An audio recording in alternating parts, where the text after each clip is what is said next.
രാജു, പൂക്കോട്ടുമല എന്ന ഗ്രാമത്തെക്കുറിച്ചുള്ള വാർത്താ തലക്കെട്ടുകൾ നമ്മൾ കണ്ടല്ലോ.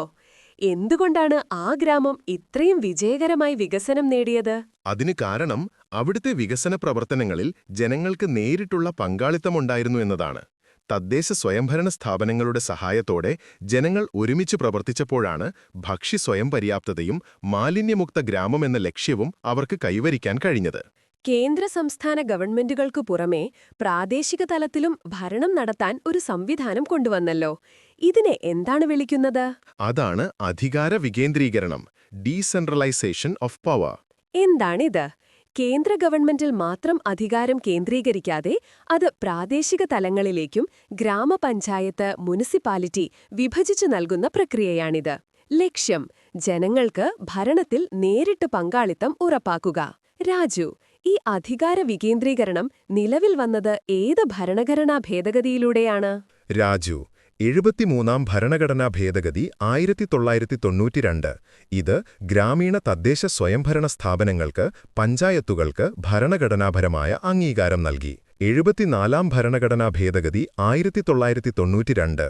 ഇത് നഗര തദ്ദേശ സ്വയംഭരണ സ്ഥാപനങ്ങൾക്ക്, മുനിസിപ്പാലിറ്റികൾ, കോർപ്പറേഷനുകൾ അംഗീകാരം നൽകി. രാജു, ഗ്രാമീണ തദ്ദേശ സ്വയംഭരണ സ്ഥാപനങ്ങളെ എത്ര തലങ്ങളായാണ് തരംതിരിച്ചിരിക്കുന്നത്?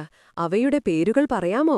ഗ്രാമീണ തദ്ദേശ സ്വയംഭരണ സ്ഥാപനങ്ങൾക്ക് ത്രിതല സമ്പ്രദായമാണുള്ളത്. ഗ്രാമപഞ്ചായത്ത് ഏറ്റവും താഴെത്തട്ടിൽ, ഗ്രാമതലത്തിൽ; ബ്ലോക്ക് പഞ്ചായത്ത് ബ്ലോക്ക് തലത്തിൽ; ജില്ലാ പഞ്ചായത്ത് ജില്ലാതലത്തിൽ ഏറ്റവും മുകളിൽ.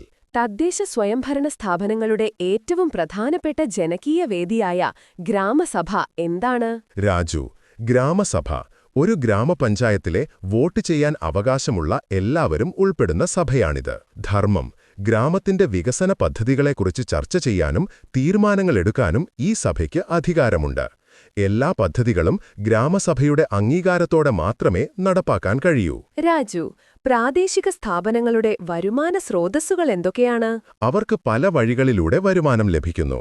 സർക്കാർ ഗ്രാന്റുകൾ, കേന്ദ്ര സംസ്ഥാന സർക്കാരുകൾ നൽകുന്ന ധനസഹായം, നികുതികൾ, വീട്ടുനികുതി, കച്ചവട സ്ഥാപനങ്ങളിൽ നിന്നുള്ള നികുതി തുടങ്ങിയവ പിരിച്ചെടുക്കുന്നു. ഫീസുകൾ, ലൈസൻസ് ഫീസ്, മറ്റു സേവനങ്ങൾക്കുള്ള ഫീസ് എന്നിവ.